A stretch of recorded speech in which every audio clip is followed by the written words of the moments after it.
बेटे के लिए लोग थोड़ा ज़्यादा करते हैं, ऐसी बात नहीं है। ये सब चीज़ों में हमें एक ही बात ध्यान रखना चाहिए कि जो जीवात्मा हमारे पास आया है वह हमारे पास का जन्म जन्म का वह हमारा मीत है और जिस रूप में आता है उस रूप में स्वीकार करना चाहिए और बेटियों को करके ये दिखा देना चाहिए।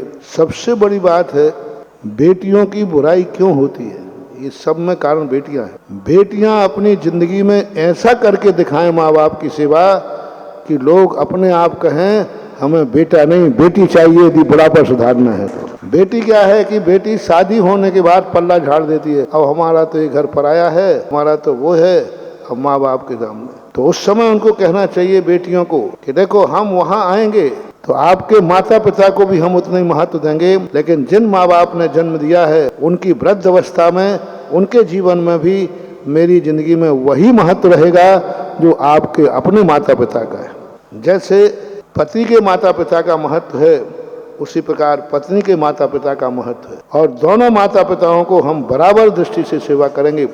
यदि मंजूर हो तो ठीक, नहीं तो नहीं करना चाहिए। जब जिनके बेटियां हैं उनको बेटियों को मिलकर के ये निर्णय करना चाहिए। हम उसी घर में शादी करेंगे जिस घर में हमारा पति अपने माँ बाप को और हमारे माँ बाप को दोनों को बराबरी का दर्जा देगा तो ही हम उससे शादी करेंगे और हम दोनों माता पिताओं की बराबर सेवा करेंगे, दोनों माता पिताओं की संलेखना कराएंगे। वो पति हमारे माँ बाप को पराया नहीं मानेगा, वो ऐसी ही सेवा करेगा जैसे वो अपने पिता की सेवा करता है। यदि ये परंपरा चालू हो जाएगा तो जरूर बेटियों की कीमत बढ़ेगी और लोग फिर बेटों के सबसे ज्यादा बेटों के प्रति मोह का कारण एक ही है कि बेटी चली जाएगी तो फिर हमारे पास कौन है। लेकिन बेटी का इतना आश्वासन मिल जाए कि बेटा चला जाए तो चले जाए लेकिन बेटी हमारी जिंदाबाद है तो बेटियों की कीमत बेटियां बढ़ा सकती हैं।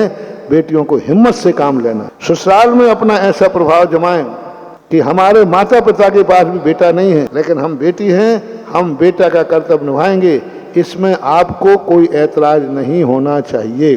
ससुराल वालों से स्पष्ट कह करके शादी करना चाहिए और फिर अपना कर्तव्य निभाना चाहिए। तो मैं तो यही समझता हूँ बेटियों को ये आदर्शता प्रस्तुत करना चाहिए और यह आदर्शता ही आपका मान सम्मान स्थान ऊंचा उठाएंगे।